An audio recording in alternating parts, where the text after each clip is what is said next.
Good luck. Hello, everybody. My name is Lat Mackey, and this is Sequence Break, another bonus episode from Games Done Classic. And if you haven't heard any of these yet, this is a show that I'm hosting for GDQ. It's called Games Done Classic, where we look back at legendary moments in GDQ history with the legends that made them happen. And wow, was this episode quite a perfect description of legends of GDQ, which is, of course, Mike Tyson's Punch-Out, with the ones, the onlys, Summoningsalt, Zallard 1, and Sinister 1. And I'm just going to recommend the entire episode. I'm just going to play a short clip here, just a brief moment of it. But man, did we get into all the history, all the discussion. It was just great getting to relive those moments. But more importantly, hearing some insight that, you don't normally get when you're watching the live stream, because they only have a certain amount of time. And especially considering that Zallard and Sinister are quite often blindfolded and not necessarily, doing all the commentary throughout and everything. They're probably trying to focus and concentrate on their runs.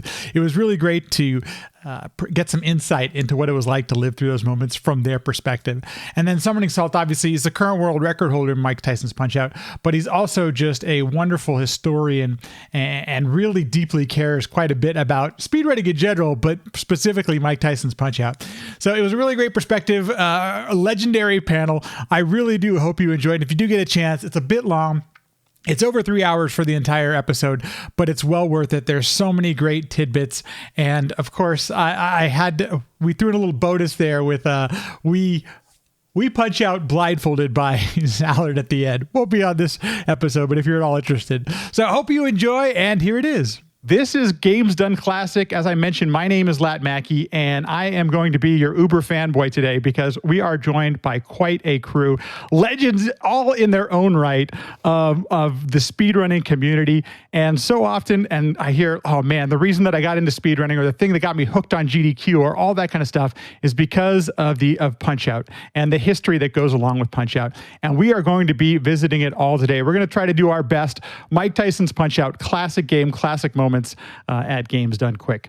All of these people need no introduction, but I'm going to go ahead and do it anyway. You'll obviously recognize the first guest for his wonderful YouTube content, but also he is the current world record holder in Mike Tyson's Punch-Out. This is, of course, Summoningsalt. Summoningsalt, how you doing? Thanks for being here. Thank you for having me. And I didn't have much to do with these runs that you guys are about to watch, but I do know a thing or two about Punch-Out speedrunning history. So I guess that's why I'm here. It's absolutely why you're here. What better person to go over the history than the one, the only Summoningsalt? And of course, the next person you're going to recognize from the very first blindfolded Punch-Out attempt on a GDQ stage. Of course, I'm talking about Sinister 1. Thank you so much for being here. How you doing? Doing well. Thanks for having me, and very excited to take this wonderful trip down memory lane, going over these old GDQ runs, blindfolded runs. It'll be a fun time. Sinister says he remembers everything, so can give us every detail as we go along here. So, and finally, of course, the one, the only. What Punch-Out game don't you run blindfolded at this point? Zallard 1. Zallard, thank you so much for being here. How you doing? Hey, it's great to be here. I'm doing okay today. Doing pretty all right. Well, glad to hear it. It's going to be a lot of fun today. Thank you all for doing this. And we're going to start way back when. And we're going to, I think it's really interesting to kind of set a historical moment in time and tell us a little bit about what Mike Tyson's Punch-Out was and is around the 2010-2011 time. The very first, I believe, GDQ Punch-Out run was, Mike Tyson's Punch-Out run was Andrew G at the very first classic Games Done Quick. And it wasn't until 11 where it was attempted blindfolded. What was the speedrunning? I'm going to start with you, Salt. What was the speedrunning community around Mike Tyson's Punch-Out like at that time?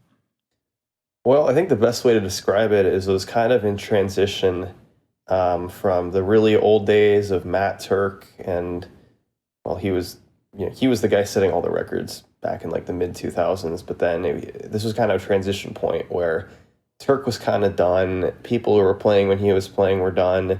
And Sinister 1 had just kind of popped up, started playing the game, was getting really, really good at it. And it was transitioning into a more modern community where you have a bunch of different runners playing it at a high level and setting records. And you mentioned Andrew G did a run in 2010. Andrew G is absolutely phenomenal. One of the best speedrunners out there, legendary name. I don't really know if you can call what he did in 2010 a speedrun. I mean, he lost, I think, a handful of times. Yes. I don't know if he actually beat Tyson at the end, but he did. He beat Tyson. Okay, well, he did end up beating him, I guess. But yeah, it's to answer your question, it was a transition. It was leaving the Matt Turk era, going into the Sinister One and Beyond era. Sinister, I guess then my question goes to you. What drew you to Mike Tyson's Punch Out, and how did you find this community and this game at that time? Well, it was Andrew G. I mean, it always comes back to Andrew G. You'll note that theme throughout. So, and just to be fair, I mean, yes, Summoningsalt is correct. Andrew G was not doing any high level speedrun strats for Punch Out, but he was also running like 15 games at that event. Yeah. So, I think you got to temper expectations a little bit.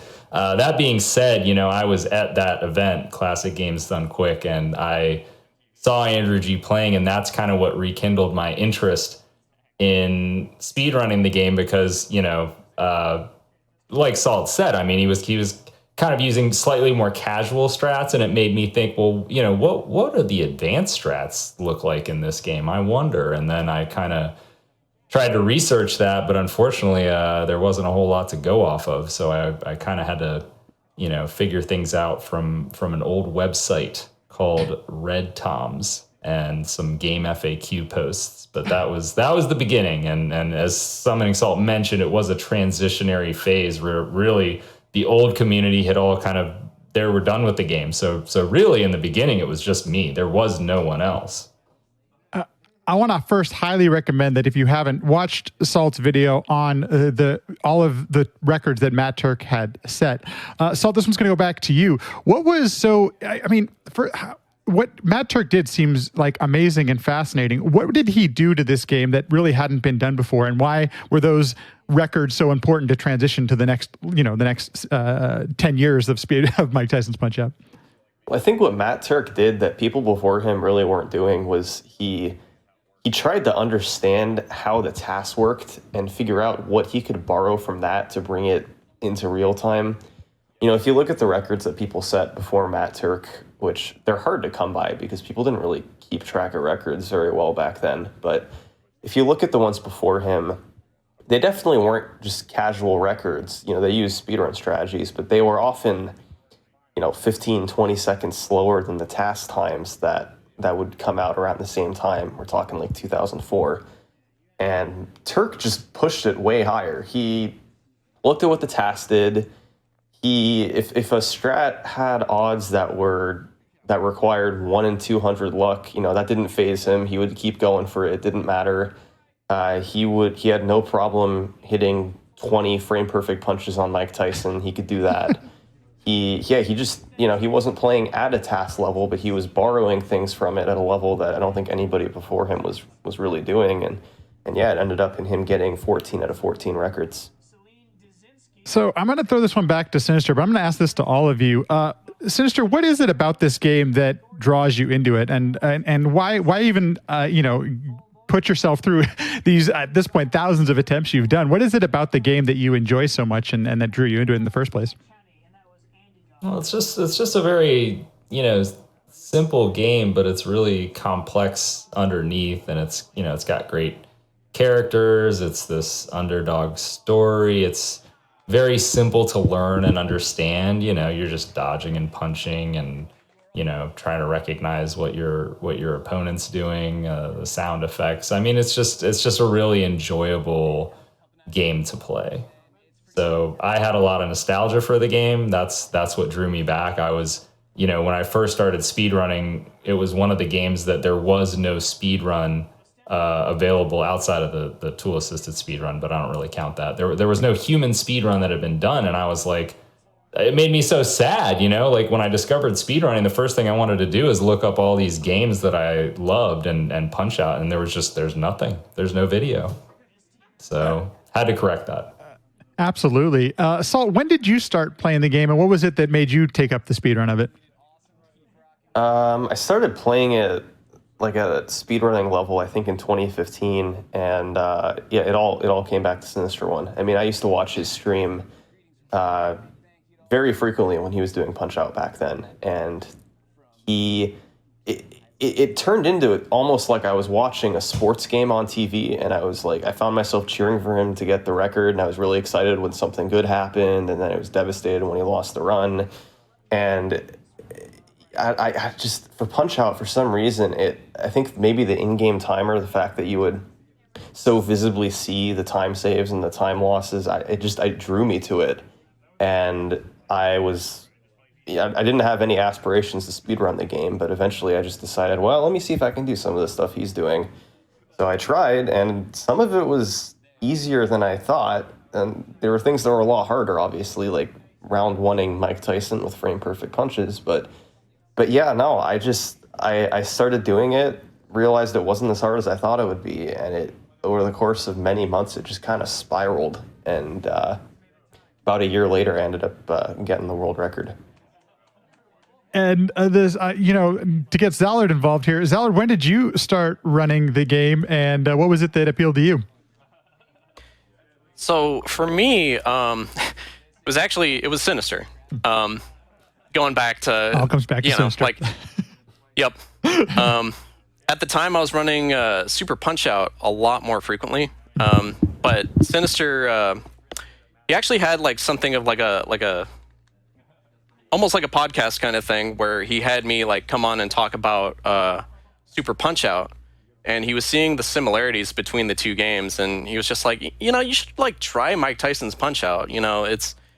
You're doing some good stuff in Super Punch Out. Like, I think you would be right at home with this. So very gradually over the next several months, he would constantly like DM me, strategies, and I would ask, like, oh, this isn't working. What's going on with this? And, it would be like a lot of back and forth trying to like slowly understand like everything that Sinister had put together at that point. It's a really challenging run, and I really, really enjoyed learning it. I really like the Punch-Out games in general, just because of the non-linearity to it, where it's just like, if you're dealt a certain set of luck, then you have to adapt on the fly, like immediately. You have to react correctly. You have to execute everything perfectly. I really adore that aspect of running the Punch-Out games. I'm going to throw this one back over to Salt, because I've heard you say this before about Punch Out, that it's, as a speed run, it's not that challenging to pick up, but to do it at the next level that you all are doing at, that's where it can really become a thing that the skill ceiling and the skill gap might widen. Can you elaborate on that a little bit and tell us a little bit why it's kind of easy to pick up, but then more challenging to really get into the nuts and bolts of it?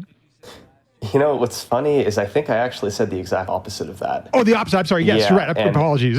Most games, it is like that, where they're easy to learn the speed run. It's hard to get to a really high level.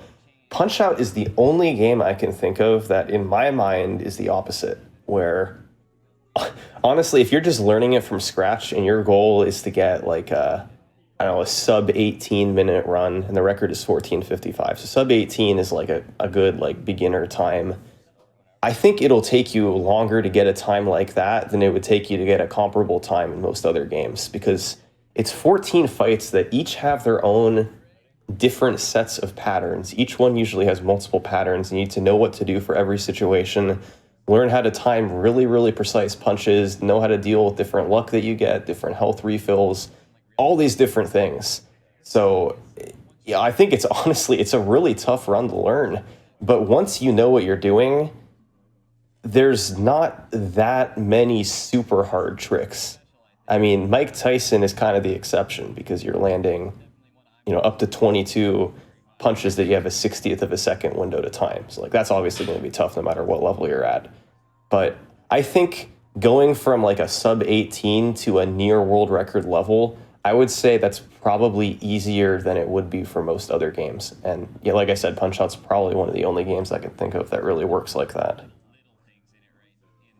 The video that we're watching right now, for those of you that were watching this on the video, you'll notice that it's from AGDQ 2011, and this is Sinister One's run of the game. Sister, take us through a little bit of this. How did you prep for this? We hadn't seen we'd seen Andrew G's. He was on the first, by the way, Games Done Classic, and talked about the multiple. He just didn't. To prepare 15 games for a marathon like this is nearly impossible. But this was a time where we actually saw a speedrun of this. What was it like performing at that time? And take us a little bit behind the scenes on preparing for a run like this. Sure. Well, first of all, unlike Andrew, I had only this game to worry about. This was the only game I played at AGDQ 2011. But that being said, I hadn't been playing the game for very long. I believe I started at some point in 2010. And initially, I actually did, back then you could do, nowadays, most speedruns, people do it just from beginning to end. But back then there used to be a format that people did called segmented runs, where they would break the run into various segments, and, you would try to get a really good segment. So I did that initially with Punch-Out, and I had only really started doing like full single segment runs, what's now the common way of running it, probably pretty recent, like close to the time of this marathon. So I was a little bit nervous, and I didn't feel super confident. I wasn't very good with Tyson yet, and I had a bad experience right before the marathon. Actually, I was staying with a friend of mine, and I didn't know how technology works. So I'm trying to play hooked up to an HD television, which that causes input lag. I did not know this. And I cannot beat Mike Tyson. Like, I'm fighting him like 15 times in a row, and I'm like, what is going on? Like, I'm freaking out because I just didn't understand that there's input lag. Like, I thought I just couldn't play the game anymore. So going into this, I didn't feel super confident. All that being said, this was a really important run in some regards, because this was the first time I think that a lot of people had seen what a speed run of Punch-Out looks like. Like I said before, there was only the task before this, but people had not actually seen a human being like running Punch-Out. So I remember people in the crowd were like very excited about that. I think somebody even like mentions it at one point, like after I beat Sandman, they were like really just thrilled with how it was going, and seeing all these fighters go down in the first round. And outside of Andrew G, I'm sorry, we did have the Andrew G run, but again, like the more like serious speed run of Punch-Out. So I think that all went well, but the fight against Tyson didn't go so well. Spoilers. And for what it's worth, I believe Matt Turk still had all 14 records at this point. He was still, with all his unrecorded stuff, he was still like on top. Yes. The setting, I always love watching these older GDQ videos, because the setting changes and we don't really get into, the hotel conference rooms for a little bit. Where was this event taking place, and what was it like with such a smaller gathering than we see now, than the thousands of people that can attend? So this was in a venue called the 4-H Center in Maryland, and it's just a small thing. That's all we needed. There were not that many people there, although the size had grown quite a bit from classic Games Done Quick, which had probably less than 30 people. This event, there may have been closer to 100 people or something like that. So the room, even though you can only see, there's maybe like 15, 20 people in the room. That was like pretty crowded for that time. It was a packed room for that. So there was, obviously anticipation for the run, but yeah, it was kind of nice to have just this cozy venue with, you get to talk to everybody. You knew the people there, what games they ran, and it was nice. You mentioned, being that there weren't a lot of runners at this point. How were you able to provide commentary? I mean, were you the one providing it? Did you have somebody who had some knowledge of the game? Like, how do you get, at this point, nowadays it's a totally different thing. We have communities around a lot of games, but how did you get a commentary team together for something like this? Right. No, commentary was a little different. Anybody that you go back and watch these old runs, you'll see that GDQ was very, very different in 2011. Probably all the way up to 2014, I would say. But Yeah, I think just a few people that like had either they liked Punch Out or they knew like a minimal amount, they would kind of sit on the couch and they would actually ask questions a lot of times. This was a more common commentary style in older GDQs that people would just be like, well, okay, well, why did you do that? Or how does this work? Or that. So it was kind of informative to the audience. You know, they were kind of playing the role of that audience member, of the viewer at home, that, you know, what are the things that they would want to know. So I believe Josh the Funk Doc and Breakdown was there on the couch, and I can't remember the guy in the middle. I'm forgetting his name. But they would kind of ask questions, and I probably threw in some tidbits here and there, but I wasn't a great commentator at that time either. I was just trying to focus on the game. I'm like, right. I don't want to mess this up, man. Let me like make sure that I play well. I think it's kind of important, too, to mention here that Andrew G is in the chat. Perfect timing, by the way, Andrew. And he talks about how his Punch-Out run might have been a donation incentive, if he remembers correctly. So that explains it a lot, too. Just, hey, who could play Punch-Out? Why don't we throw them in front of the on the stream right now? I think I believe what had happened is it had gotten canceled. It was, maybe it was initially offered, and then Andrew, like I said, he had like 15 games or whatever it is. And at some point he was probably like, you know what, maybe that's a little overly ambitious. Right. Let's axe Punch Out. But people were like, no, Punch Out's awesome. We want Punch Out. So then I think Mike or whoever was like, okay, if you guys donate $25, then we'll put Punch Out back in. That was a big donation amount back at that time, hey. First marathon. So somebody threw down that 25, and Andrew G had to get to practicing. Great way to support some more charity. Salt, I wanted to ask you this question. You mentioned at this time period that there were tasks out there, and I'm curious who were finding the developments or the strats to beat all of these things faster? Was it a combination of people running it in real life and taskers, or how were some of these things being discovered at that time period? Well, that's kind of a complicated question, because most of the stuff that you see Sinister doing isn't, ripped straight from the task. He's doing a lot of modifications to strategies that I believe he found himself, and he kind of had to figure out how to make a run that was fast, but also didn't require the 1 in 200 luck on each fight that you would need to, set records and tie task times and stuff. So I believe a lot of the credit for what he's doing just goes to him. But in the task world, a lot of the original strategies came from these two guys named Phil and Janisto. They came out with the first Punch-Out task, and given that it was the first task of the game, it was actually remarkably complicated and complex. And then you had another guy, Adelicott, who came along later and was kind of the second guy to task the game. And I guess one other thing I'd just like to mention about this run is you see the guy on the couch in the white shirt and the beanie that Sinister mentioned named Breakdown. You're going to see him pop up in a lot of these videos we're going to be watching. He's kind of the de facto Punch-Out commentator on the couch. I've never met the guy, but he's just awesome. He is, he's not super knowledgeable on every little thing Punch-Out, but he's like the cheerleader for when Sinister's doing these runs. He's like cheering him on, asking him how this stuff works. Oh, nice, you got Sandman in the first round, really well done. And you're going to see him pop up right on the couch in 2014. We're not going to watch the 2016 run, but he was commentating that run. So just got to give a little shout out to Breakdown. Oh, that's great. And I think that brings up actually kind of an interesting point. Sinister, when you were were the strats, was it you trying out things, or were you trying to do things that you saw the task, or the only things that you saw Matt do? I mean, what were how did you develop some of the ways to get through this game?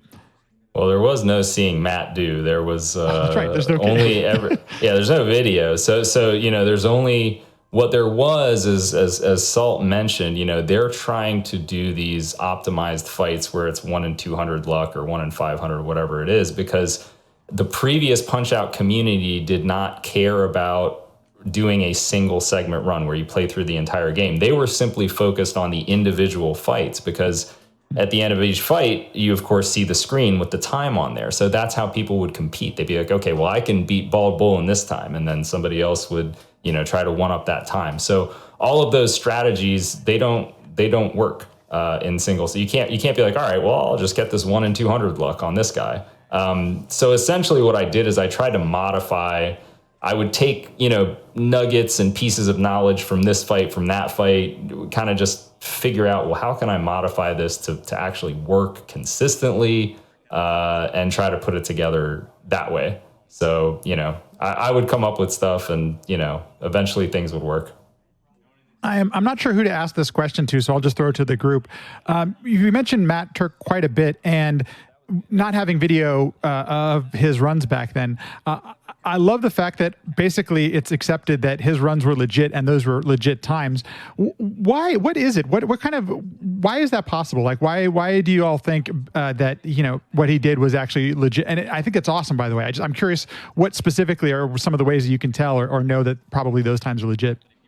Well, I think what it was is, first of all, remember, the game FAQs and Red Tom community, these were in pre-YouTube days, okay? There weren't videos on the internet anyway. So there was no expectation that if somebody did something, it's not like no vid, no did, right? Right. So what they would do is on these forums or on these websites, they would actually type out and be like, this is exactly how you do the fight. And then, people would probably try it for themselves, and maybe they couldn't actually match Matt Turk's time, but they could get some of those elements and see, oh, wow, okay, this actually works. So the fact that he was kind of revealing the strategies and showing these things that could be done that people hadn't thought about, or they hadn't figured out themselves, or they hadn't seen anyone else do, they were like, well, I mean, it must be legit. This guy, he's explaining everything.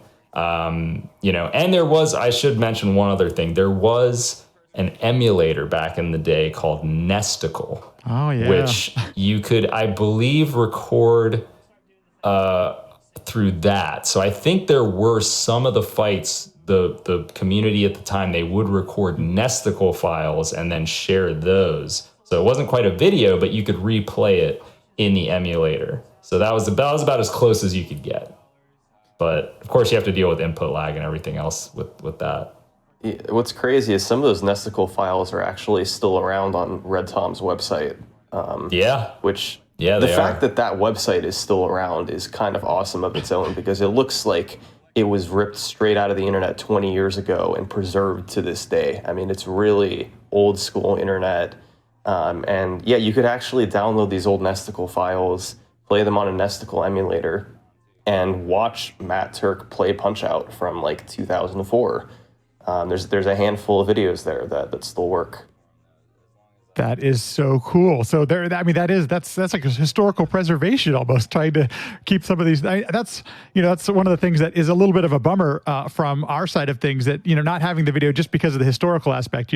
It's awesome tracking some of this history, because especially with Punch-Out, where there's such a rich history to it. That's pretty cool. You can actually still see some of those runs in that form. Yeah, no, and I mean, they were a little different than now, because they used save states. They could load up right to a fight on emulator, but I mean, you could see their skill is there. It's not, it's legit. Sinister, you mentioned it. I want to just revisit. How did you end up then getting a CRT or getting your final prep done before you had to do this in front of, even back then, in front of a pretty big audience? GDQ had started to gain some popularity at this point. Well, I didn't. I think at this particular GDQ, I only had gone just for maybe just even the day that I did my run. I don't know that I actually stayed at the venue at this one. So I don't know that I actually got in practice from the time that I was, there or anything. I mean, they did have practice TVs, so it's possible that I might have done a little bit. Maybe I did just a couple quick fights or something like that, but were there I don't know. I just didn't think about it. I was just like, well, hopefully it's going to work here, and, I do this at home. Hopefully it'll be the same. Got to do it. Were there any particular moments where you thought this could be a run killer, or nervous that, this could be the thing that brings this thing, not that the run to be over, but okay, what are those? I'm curious. Right now, now in the video that you can see, Sandman throws those 4 uppercuts to let you know that he's serious.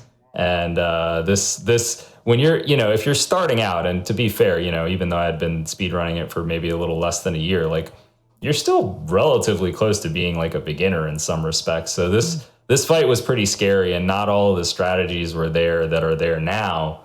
So it made it a little tougher, and I knew that I really wanted to get this guy in round 1. It was a big deal, because for anybody that played this game, you know, when they were young or before speedrunning days or whatever, there's no way you ever beat Sandman in the first round. So that was something that people really, really wanted to see, because there are just, you can see there's kind of these delayed punches that deal extra damage. People didn't know about that stuff. So, you know, people were really like, oh man, is he really going to beat Sandman in the first round? So I was worried about this fight. And then, of course, Tyson is always scary. And you're going to see Sandman. One of the reasons this fight is so hard is because what he's going to do right here, these triple uppercuts you have to dodge, those are so fast. Nowadays, you know, it's not, you know, it could be tricky. It's not really known for being too much of a run killer, unless like you're fooled into thinking he only throws 2 of them instead of 3. But, you know, back then, though, they're really fast. They come out quickly. And to do it optimally, you have to quick dodge really, really, really fast. So, but yeah, he was able to do it successfully. Yeah, it's a pretty delicate input. It's very easy to do the left up too fast, and it'll actually come out as a slow dodge.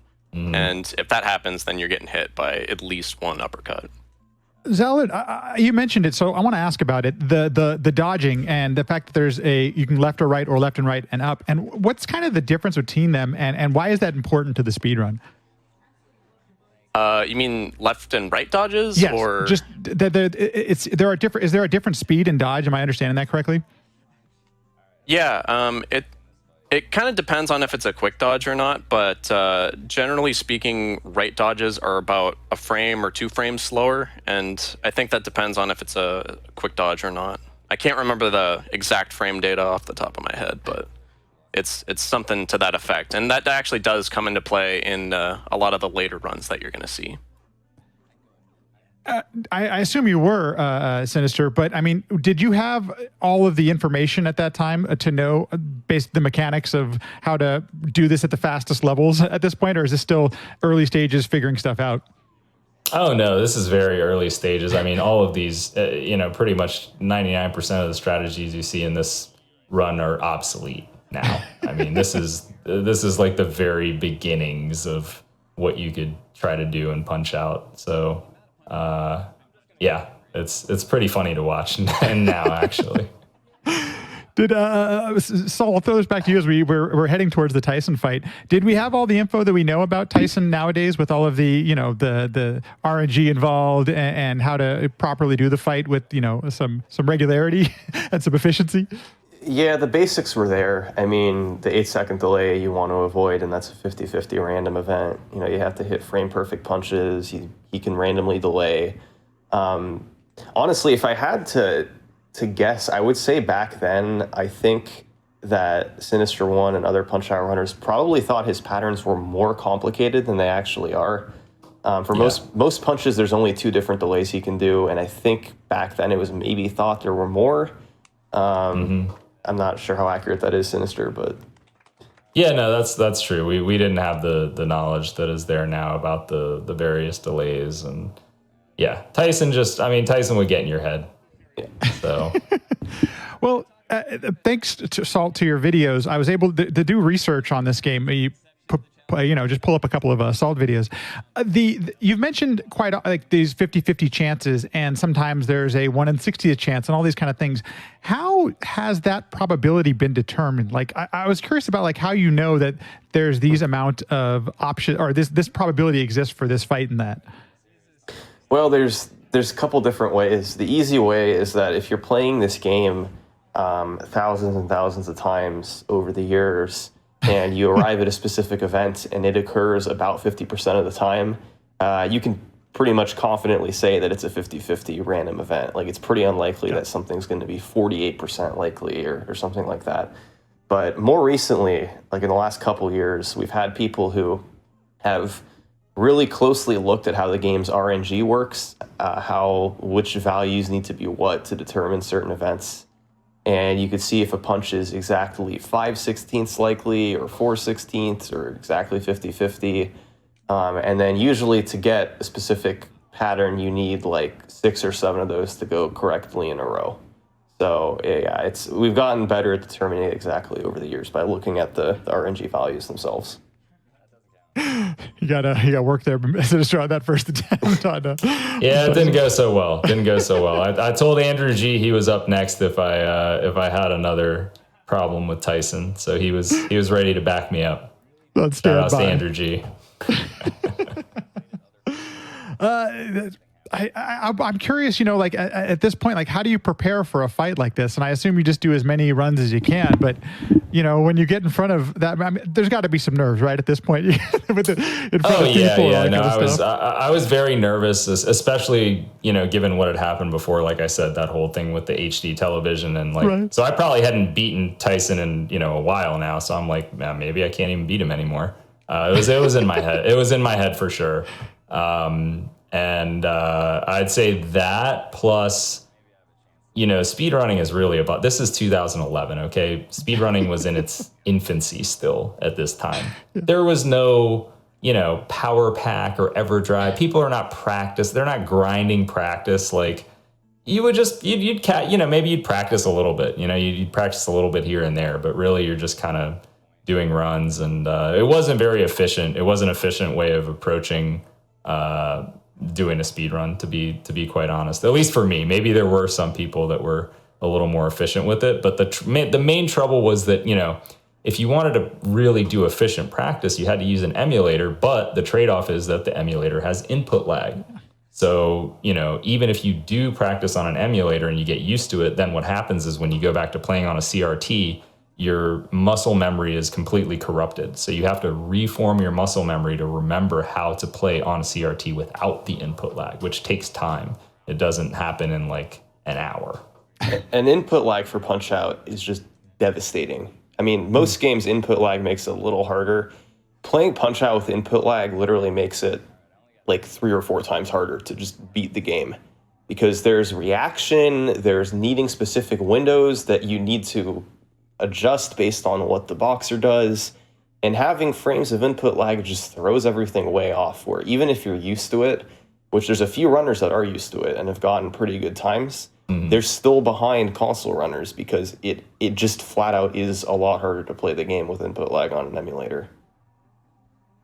I've heard many of you refer to Mike Tyson's Punch-Out as somewhat of a rhythm game, where there is that to get into that rhythm to play the game, and I assume that input lag just destroys any sort of rhythm to get into, I would imagine. Yeah, I mean, I think on Tyson especially, it's kind of a rhythm game because you can get in a groove with his pattern if he's doing the same thing over and over. I don't know if I'd necessarily always call it a rhythm game, because boxers just can completely shake up what they're doing at any point and switch their patterns. But there's a lot of precise windows, and I guess that kind of lends itself to a rhythm game, maybe. Absolutely, and I think this is a great point to kind of transition us. While there's a lot that happens between now and 2014, which is where we're going next. I assume let's actually start with that. What kind of changes did we see to the speed run from 2011 to 2014? Did we see more runners come into the game? Were there new strats being developed? Zallard was the new runner. The one runner, yeah. The one. Now there were 2 of us. Look out, community. Yeah. Here we come. Well, Zallard, what got you involved? I mean, Sinister again. Pretty much. I started learning very gradually, and then it eventually started shifting into where I was contributing strategies. Like a lot of the strategies, even today, are from some of the groundwork that I was laying down with buffer strategies, and that'll be somewhat prevalent in the 2014 run right here. So yeah, the buffer strategies and maybe I was wrong. Maybe Salt, did you also start running by 2014? Was that right around when you started too? That's when I started, I think, watching you run the game. You and Zallard both. Okay, but you hadn't started doing actual runs by then. The Kanana phone was the other guy who was kind of coming around then, and he played on emulator. And I mentioned before how playing Punch-Out on emulator makes it way harder. And, Kanana phone, I think his PB was like 17, 15. And around then, Sinister and Zallard both had mid-16s. So if you had Kananaphone playing on console, I imagine he would have been right up there with Sinister and Zallard, but because he was on emulator, he was 45 or so seconds behind, and it was just really hard to close that gap. True. Yeah. So for those that aren't familiar out there, AGDQ 2014 is, I believe, the first blindfolded attempt of Mike Tyson's Punch-Out on this stage. Once again, thank you, Salt, for doing a video on a lot of this history. If you could, tell us a little bit about blindfolded Punch-Out up to this point. Had there been any attempts? Were people recording their runs? What was a little bit around the blindfolded scene for Mike Tyson's Punch-Out? Well, Sinister One is probably a better guy to talk about this because really all there is to say about blindfolded stuff is Sinister One and a guy named Schmitty 300, something like that. So. Okay, yes. Sinister, what made you possibly think you could do this game blindfolded? Let's just go there. Hey, I told you guys at the top of the show, it all comes back to Andrew G. Okay. So also at Classic Games Done Quick, somebody in the chat, this is how donation incentives work back in the day, people. Somebody in the chat suggested a donation incentive, and you know, GDQ folks were like, yeah, let's do that. The donation incentive was for Andrew G to play Super Mario Brothers blindfolded. And I believe Summoningsalt will know how far did he get? He at least got past the first stage or two. Yeah, right? I think he died in 1-2. I think he beat the first stage. All right. But he at least got out of the first stage, which was really impressive, quite honestly. I mean, I was like, what? So that kind of made me think about, well, you know, this will be a lot easier in Punch-Out. I'm thinking about, you know, Mario Brothers. There's like a lot of movement and stuff. Punch-Out, you're just standing there. You know, you just have to dodge and punch. That seems a lot easier. So I actually first tried it in AGDQ 2012 was the first attempt. But it was very casual. It was like the Andrew G thing of like, I didn't practice it. I didn't train for it. I didn't come up with strats. I just did it. Okay, sit down, put on a blindfold and see what happens. That was it. That was the extent of the preparation. But then in 2014, the preparation had changed a little bit. Well, what made you think that you could actually prepare for it? And what are some of the things that make Mike Tyson's Punch-Out unique that make it possible to do something, even attempt this? Well, like I said, the number one thing is that, first of all, you're not moving through space. Okay, you're standing there, so you need to know when to dodge, but that's a simple input, right? You're just pressing left or whatever it is, then, you know, that's easy to do. Versus, you know, trying to jump and platform and do all that kind of stuff. Secondly, there's a great wealth of audio cues in this game. You know, the sound effects, again, one of the charms of the game, that actually helps you, right? Most of the punches have some kind of a sound effect or some of the other special moves or what have you. You know, there's good sound effects when you get hit, when you're hitting your opponent, all that stuff. So that really kind of makes it tailor-made to do blindfolded. And like I was mentioning before, it's a game of patterns, and often there's multiple patterns you have to account for.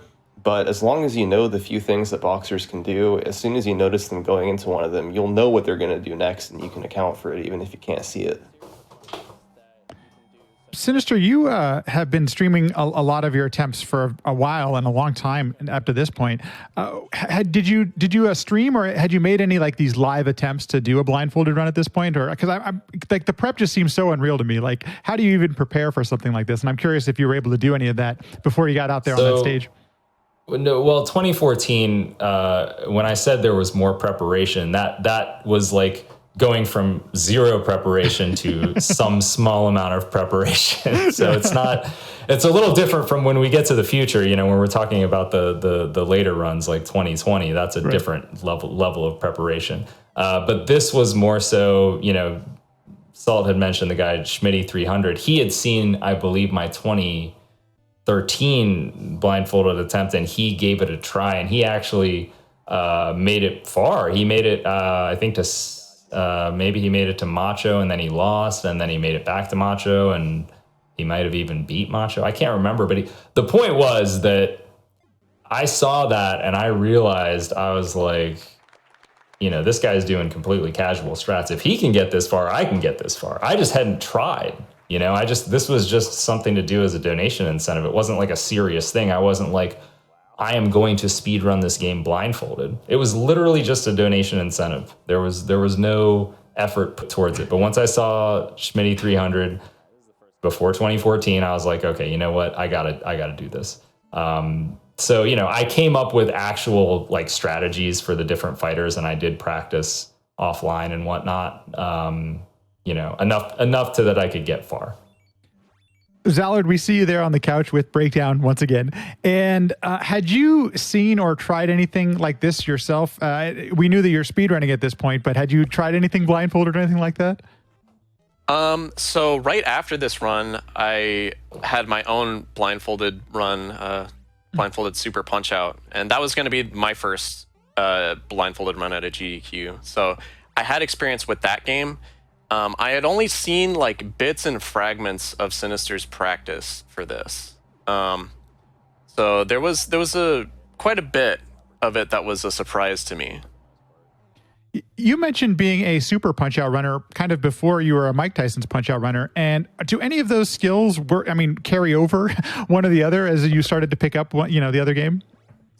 Yeah, they really do. Like the games are all pretty similar in the way you can like control, handle, like there's only just a couple of differences here and there. Like in Super Punch Out, like the super punches are meter based instead of star based, like in this game. But as far as just like timing things precisely and like manipulating guard, like all those like concepts transfer over perfectly. So it had like there's something of an adjustment period, sure, but it wasn't as long as I thought it would be, I guess is the point. From a historical perspective, so I'm probably going to throw this over to Salt and Sinister. Actually, all three of you were submitting times at this point. So the SRC speedrun.com is still not a thing at this point. How are you all sharing? Is there sharing of information? Has it changed? Is the community changing at all with the influx of one or two new runners? Are we seeing any change in the community at this point? I feel like we were still using SDA as the like central hub of information at that point. Like Discord wasn't a thing. It was mainly just like posting strategies in the forums or whatever, or like developments, like someone gets an IL record or something. If any of you modern speedrunners out there want a fun time, pick whatever game you run and then go look on the SDA forums and find the main thread for that game and just go read through it. It'll probably keep you entertained for a couple hours watching people talk about the records back then. Yeah, it's fun. And just to clarify, that's Speed Demos Archive, because a lot of people probably don't even know what SDA stands for anymore. Yes. But Speed Demos Archive was the original speedrunning hub. That is where these marathons are born from. From those forums is now how you have games done quick, and all those people would come together and eventually start having these marathons. So yeah, basically on SDA. every episode of this podcast, we at some point end up talking about SDA and Speed Demos Archive and sending in videotapes and all that kind of stuff. For Mike Tyson's Punch Out, would you send in a tape of your entire run, or were you sending in just the single segments when you wanted a time verified? Like, how did it work at this point? So by this time, they had actually developed a small software program, I guess you could call it. It's called AnriChan, and you could do it yourself if you recorded to DVD, which is what I did. So you were able to actually convert. This is a very convoluted process. It took a long time. It was kind of a headache, but you could convert your runs from the DVD to MP4 or whatever the format was, and then you'd be able to submit them. And they had to go through a verification process. They had to be verified that there was no cheating, that the quality was good enough, etc., to be posted on the site. Do you, by any chance, still? PJ was on the last episode, and he still has some of his DVDs that he was recording to. Do you, by any chance, keep any of those old runs? What you mean, like these? Like these things right here? Those old pieces of plastic? Yeah, here you go. Awesome. This is TMNT4 world record from sometime back in the day. Oh, here we go. Here's a 53 on Super Macho Man. It's right on this disc, ladies and gentlemen. That's history. So you could sell that There for you go. serious money one day, I bet. Yes. Oh, that is so cool. So, Salt, I want to throw this over to you because, especially as a person, I always appreciate your historic content, but you're also an active runner of the game nowadays. Had you started to pick up the game? You mentioned that I think almost everyone at this point, Andrew G, Sinister One, these are the people that got everyone interested in the game. But had you started picking up the run yourself? No, I hadn't at this point. Oh, wow. I think I either watched this run live or I watched it back shortly after it happened, but obviously I could point toward this run as being one of the things that helped get me into the game because one thing that people might not realize now is that this run that Sinister, the fact that he was able to get so far was really unexpected by most people in that room other than maybe Zallard on the couch there. Because, the 2 previous years he had made it about halfway through the game and then tapped out and couldn't go any further. And then this year, all of a sudden, he makes it to Mike Tyson without losing once. So it was a huge shock to most people watching. And I know for me at least, it made me just excited to watch the game and play it and watch runs of it. And yeah. I gotta add on to that because this was the first GDQ that I got a chance to watch live, on stream, and just seeing this, it really blew my mind and opened up this whole idea of what gaming and speedrunning and all this stuff could be. Sinister, did you have an expectation on how far you could go blindfolded at this point? Yes, I knew that I could make it to Tyson if things went well. And I was reasonably confident that I would be able to do it, but I knew that there were a bunch of fights that could easily derail me as well. So I wasn't like, oh yeah, I got this. But I had told Zallard and another friend of ours, DK28, the night before we had gone to dinner, the night before this run. And they had asked me, they were like, well, how far can you get? And people have been asking me this all week. They're like, well, how far are you going to get this year? And I really downplayed it because I wanted it to be a surprise to everybody. I was like, well, if I can at least, win the fight that I lost last year, then hey, we made it one fight further. That'll be awesome. And but them, I told them the truth. I was like, I can get to Mike Tyson, and they kind of both looked at me like, really? I think part of why you mentioned it was because I had mentioned that I have been able to like beat Super Punch Out before blindfolded, and you're just true. like, and that kind of like lowered your, you're just like, well, I got it now. That's true. Yeah, it did. You did mention first how far you were going to go, and I remember being shocked at that as well. So that was kind of a pleasant surprise that both of us had this potential to go so deep in our games. Yeah. Zallard, was this your first GDQ, or had you attended before? That was my first GDQ. Yeah, it was. It was quite a ridiculous experience, to put it lightly. I gotta ask. I know we won't be watching the run, but any nerves running your first run being a blindfolded run of a game? Yeah, especially following this run. Like, I can't even put into words like how terrified I was. But I don't know. Somehow it just like all came together. Despite that, I think it was really like I was more nervous before I started my first fight. Once I did the first fight and everyone laughed, I think that's when everyone that's when I kind of like calmed down. It's just like, okay, just do the thing you did before.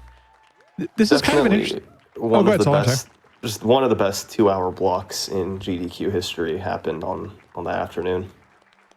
I can't tell you how often I hear, and this becomes a common theme on this podcast, but that, man, this is the run that got me hooked on GDQ, or this is the run that got me hooked on Mike Tyson's.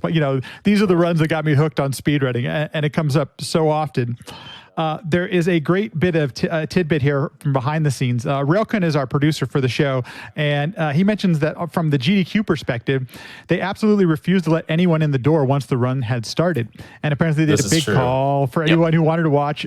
Sinister, I noticed you're not wearing headphones. Why did that have to happen? Why did we have to close the door? Yes. So once again, these are the still technically the old days of GDQ. It was really kind of the last bastion of it, really. 2014 was kind of the beginning of modern GDQ, if you will. But they didn't use that same technology. So, I was hearing my audio directly from the CRT, not through headphones, nothing else like that. And, GDQs were very casual back then. It wasn't like, super serious and serious runs. And, so people would be coming in and out. They'd be having side conversations, all kinds of stuff, which I needed to be able to just hear. So they asked me before the run, they're like, hey, do you want us to close the doors and make sure there's not a lot of foot traffic? And at this point, there's like hundreds of people at GDQ. So it made sense to kind of do that. And the story goes, I've heard this from other people, obviously I wasn't in the room, but the story goes that, there was a huge crowd in the room itself. It was packed, completely packed. And then also there was another room that was just next to that room, or maybe another room away, that was like a food room, and they had a setup in there. And apparently that room was packed. And then there was a third place where somebody had like their, laptop out or whatever, because they had locked everybody out, and there are people watching there. So there's like every corner of GDQ, there's like people trying to watch this run because they can't come in anymore. But it was full in the room though. I could hear the crowd for sure, and it pumped me up. It's now become this thing. Breakdown apparently took the initiative for it to have everyone be quiet, so you could actually hear what you were trying to do. But that has now become part of the whole thing around a blindfolded run, where you need to hear. There are these audio cues you're trying to pick up. You mentioned there were a few concerns you had about that could be spots where if you got into trouble, it might be challenging to get out of it. What were some of those spots in this run? Soda, well, okay, let's start from the top. Yeah. Bald Bull, who had beaten me in the past, and it's just a tough fight, at this day and age anyway. Bald Bull was a problem. Honda 2, ironically, who I had lost to the year previously, was not a problem, so I was really kind of looking to get my revenge on him. Soda Popinski was a big problem. And he actually took me into, I won't say it, but this fight right here, you guys are about to see, this one is tough. This does not go according to plan. Let's say that much. I was terrified on the couch for this fight, for the entirety of the fight. Yeah, this was probably, I thought it was over. Honestly, at this point, at a certain point in this fight, I was like, all right, well, hey, at least I made it past Honda 2. But I thought it was done. I really thought it was done here. I don't know how I won this fight still to this day. I'd have to probably rewatch it and be like, wait, what happened? But him, and then I would say also Sandman can be a little tough, some-ish. Sandman, Macho, and Tyson are always going to be problems. Bull 2, yeah, pretty much like the whole world circuit is just, can be an issue, I guess. I don't know how to ask this, so I'm going to just ask it. When something like this with the soda fight is not going the way as planned, are you guessing at what to do, or are there some things that you can actually look for that might help you get through it? At this point, well, okay, so with Soda Popinski, a lot of these fights at this point, you have to rely on your general knowledge of the game to kind of figure out what's going on or where you are in the fight. It's kind of easy to get lost. And as you can see, I went to round 2 here. And, when you're a speedrunner of Punch-Out, round 2 is not something that you encounter. So round 2 is kind of mysterious. You don't know what's going to happen. And for anybody that hasn't played Punch-Out, the boxers do drastically different things in the second and third rounds. So the patterns are not the same anymore. I can't expect that he's going to do exactly what I think he's going to do. So yeah, I had to do some improvising and just try to figure it out on the fly. And I guess I got lucky.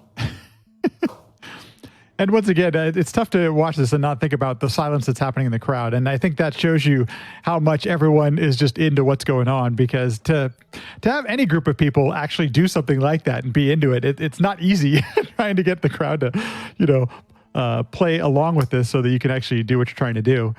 It's true. No, there was at least one time where the crowd kind of erupted and they had to be like settled down in the middle of a fight.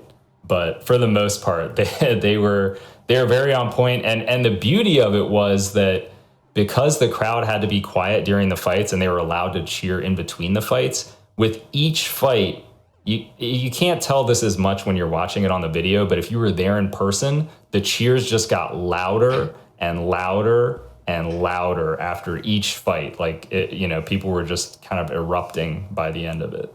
Yeah, can confirm. It does not come through the YouTube video whatsoever how loud, how like truly loud everyone right here, even in this moment.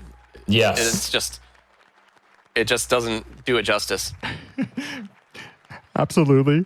It can't, especially as, once again, you're talking about we're still building the event, so they don't have it mic'd the way nowadays they have the crowd mic'd and everything like that. This is probably one microphone in the room at this point. So, well, they have whatever that, I don't know what the technological term is, but there's something that like caps it, right? So that it doesn't get too loud, right? It caps it as a certain volume. I remember at one point limiter. In the fight you're about to see, Bull 2, you're mentioning the crowd cheered at one point in the middle of the fight. I think it was at one point during Bull 2, he countered a bull charge, and the crowd just went crazy. And then you did it again about 45 seconds later, and everyone was about to cheer again, and they remembered, and it was like, oh, wait. Yeah, and then everyone's quiet. They're like, gotta stay quiet. Salt, touching back on the historical aspect, at this point, was it known, had anybody beaten Tyson blindfolded, or did we know at this point if anybody had done that? No, nobody had beaten Mike Tyson blindfolded to our knowledge in 2014, and it was believed that it was way, way harder to do so than it actually was, because about 6 months after this run, the Tysonator would end up doing it for the first time. It kind of blows my mind that nowadays we have a blindfolded RTA category for this. I assume I'm gonna ask, was there on SDA or anywhere, was there a category that even was possible, maybe for some individual levels or anything like that? No. And I mean, people didn't really start running it blindfolded until early 2016 when Sinister and Zallard raced it. Before then, it wasn't even really a category people ever did. I'm unfortunately falling into the trap of watching this because there's some interesting stuff. You mentioned, did you have fallbacks or potentially how you could deal with some of these issues with Bull 2 because of what makes, his unique, the way you have to knock him down and things like that?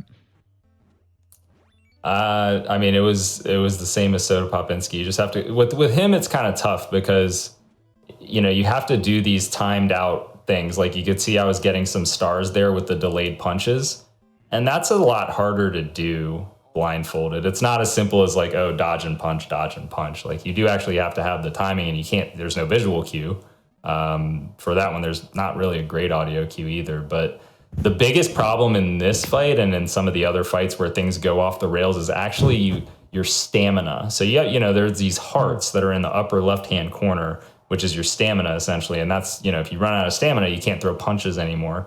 And I think in this fight, it happens that I somehow knew that I had gotten down to one heart, and Zallard was like really impressed because he thought that I was going to do the wrong thing. And I dodged instead. And cause I had only one heart, and, I was able to win the fight. But I think, isn't that what happens, Allard? Yeah. I think it's coming up because you're, it looks like 2 right now? I think it's going to be one of the next things. I think he has, the smallest refill, and then you grab a star and you don't provoke anything. I think at the time I was thinking, oh, he doesn't know that, his health refill is like this or whatever. How were you able to keep track of that? That's wild. I don't know. I really don't know. I think it might actually have to do with if you get knocked down a certain number of times, maybe you only get one heart back, or I don't know. I'm not sure. I just knew. Yeah, it's this right here. Yeah. You could see your mouth opened a bit while that phase was going on, Zallard. You knew. Yeah. I was just like, he did it right, dude. Were you doing any, because at this point, I think there is a practice room going on at GDQs. Had you done any of practice runs in there or anything like that, to try to at least simulate something like of a crowd watching while you're doing this, Sinister? No. So, I had the good fortune of one of my close friends lived very close to this particular venue. And so I would stay with him during the event, and there was a CRT that I could use. So I did all my practice just there in the quiet and peace and quiet.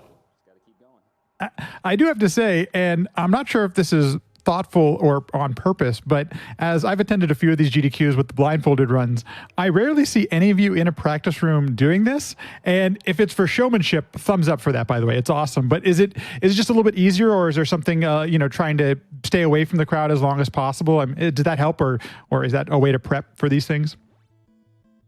I think it's a different approach. I mean, Zallard could talk about his approach. It's a little different from mine. Yeah, I didn't really mind. I totally practiced in the practice room. Cool. Sometimes like people would like gather around and I wouldn't be looking. I would have like a blindfold on and just look down and then like finish, and suddenly there's just like 30 people. When I look again, I'm like, oh hey, sup. All of a sudden there's folks around. Yeah, they're just like all watching and like not wanting to make any noise, which is funny because the practice room has like a ton of noise just all over the place. So I think you had headphones too, right? Wasn't there like one TV with the headphone jack, and you were able to use that? That one, I think I did that more for 2014 because there was just this one. Right. There's this one tiny like red TV, and it's like I don't care that it's small. Like I'm just gonna. I don't need to see that. Yeah. So I totally I used that for like the entirety of my practice for 2014. And I think 2016 I totally just I don't think I used headphones that much. I can't remember because I don't think I had like audio conversion cables or anything by then. I think I was just winging it and kind of like simulating like if there was an audience or noise or whatever. I think it's kind of a good time actually to visit Dawn 2 conversation here a little bit, because I noticed that you waited for the end of the round, nothing happening. I guess let me throw it over to Salt first. What makes the Dawn 2 fight kind of interesting? I know there's some interesting details because it's not always the most challenging fight at this point in the game. Yeah, Dawn 2 is weird. I don't really know where the programmers were going with him. I think he's kind of like, he's pretty easy for where he's located in the game, fourth to the end. And honestly, that goes for casually playing, speed running, and fighting him blindfolded. He's like not that hard for any of the three, really. There's so many oddities on this fight. Like I could go on for a really long time, but there's random stars you can get that are 1 in 16. There's 3 different refills you can get at pretty much every single knockdown. The one nice thing is that his pattern is usually the same, but if you do certain things, that will modify it and change it. For half of round 1 and round 2, he just stands there and does nothing unless you punch him, which really for like a late World Circuit fight, that's really not that hard to deal with.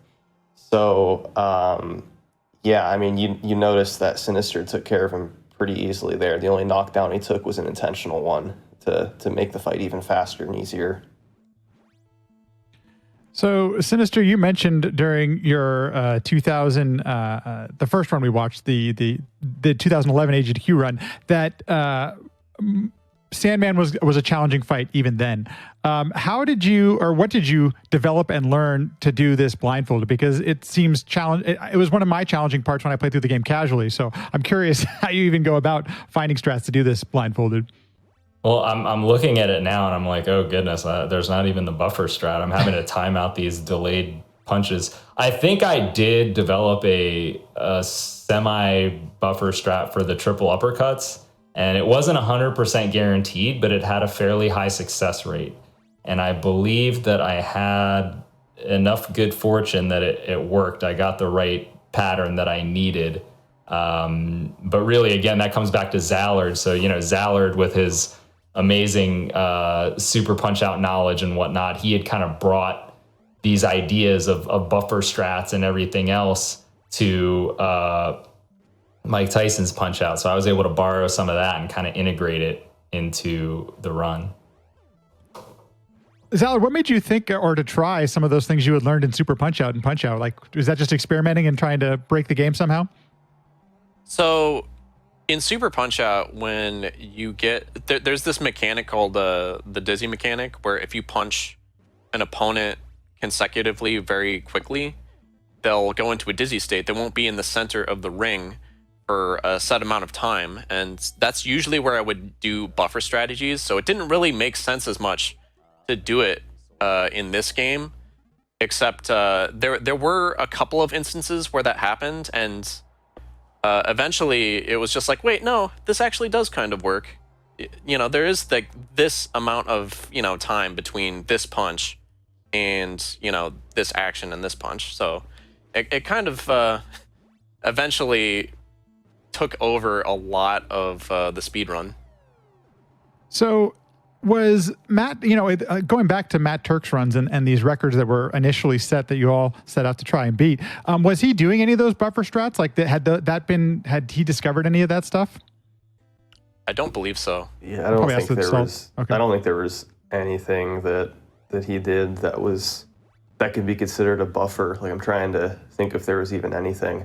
I know when Sinister started, there was really nothing in terms of buffer strats, so I don't think Turk was doing anything. Like, if anything, if buffers were known, they probably would have found the Dawn 1 buffer by then, but yeah. I ended up finding it. Basically, Sinister was kind of like just daring me to do it. I'm just like, I'll do it. I'll find something. And he found it all right. Yeah. Probably, I mean, honestly, is the most important discovery in speedrunning single segment punch out. Hands down. Hands down. If people could not just get that free frame perfect star on the fourth fight and they had to keep resetting on Dawn 1 with King Hippo being right afterwards, that is a heavy deterrent from people wanting to join the community. So that's a big part of why the community is so big, is that Zallard found that strat.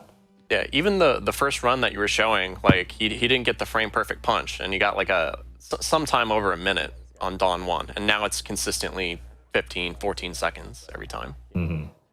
I guess we should probably actually describe this a little bit too, because we talk about it as if, you know, it's now part of the vocabulary and that goes along with this. But what exactly is a buffer strat? When you buffer an input, what does that mean? And Zal, I'll throw it over to you as being the one who brought it to the game, probably. So in the most simplest terms that I can think of, it's just holding a button.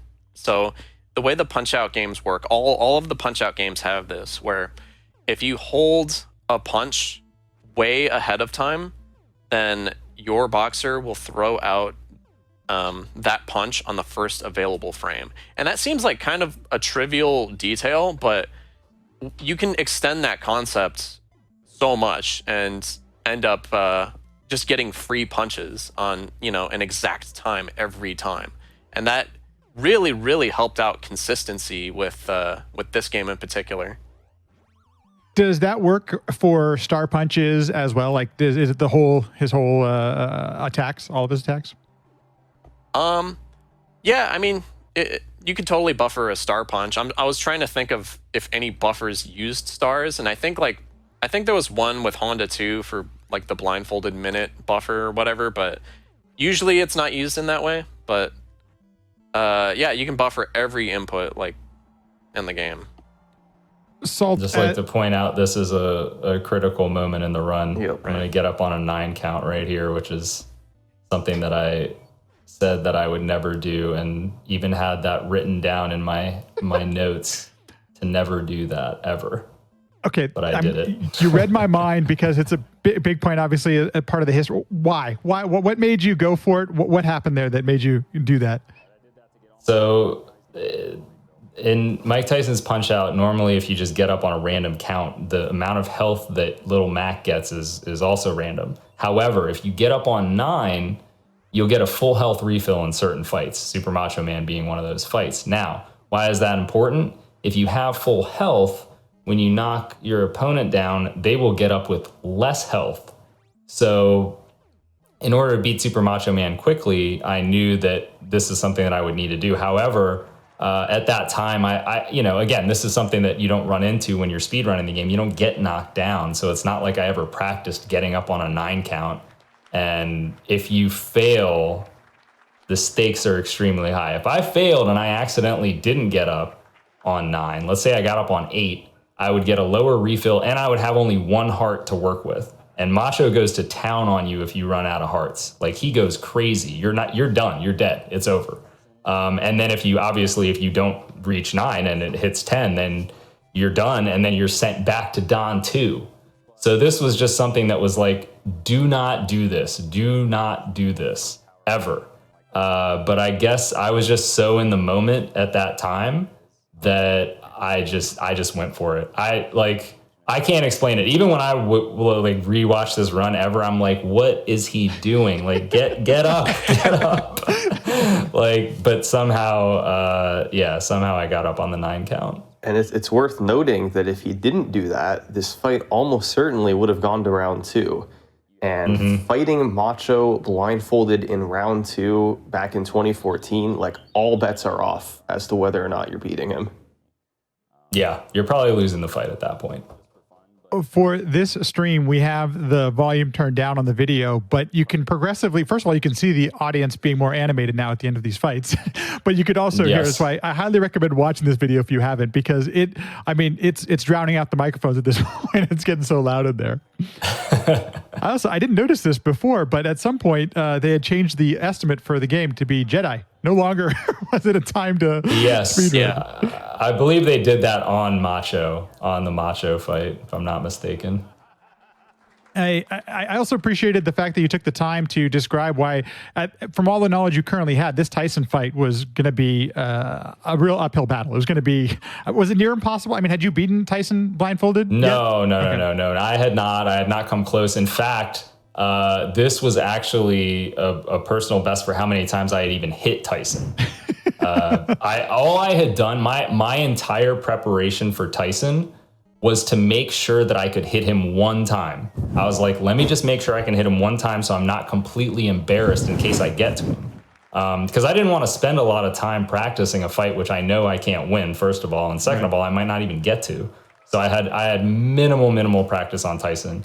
So even that was a PB. And it does sometimes get like taken out of context of what I said about how it being impossible. I was saying that in the context of for me to beat Tyson in that moment, not for anybody ever to beat Tyson in that moment. But for me to beat Tyson in that moment would have been the Powerball odds or whatever it was that I said.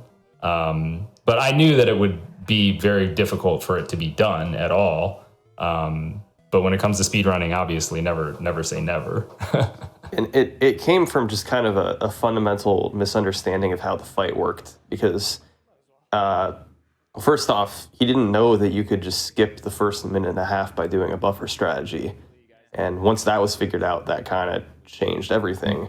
Then the fight becomes, I don't want to say free, but yes, it's fundamentally changes the fight. Yeah, it's suddenly way more realistic. There's also, I think he might have thought there were more delays that he could have done, and in reality, there's usually only 2, and that narrows it down quite a bit too. So yes. Well, if there's one thing we've learned at all in watching all of these old runs is that never say never, because inevitably there is going to be what we will be seeing next. Thanks everyone for listening, watching, viewing, liking, subscribing, and sharing. All of that stuff goes a long way to helping out the podcast. If you'd like any additional info, you can go to sequencebreakpodcast.com. All of our past episodes, everything's on there. You'll find everything there. If you'd like to watch live, follow the Sequence Break Twitter. That is Sequence Break PC, and you can join in, ask some questions, watch the whole thing live. It does happen. It's not really a set time, but I do post when I go live. Everything else, if you have any questions or anything like that, podcast at sequencebreakpodcast.com. Thanks for listening, and I'll see you in the next one.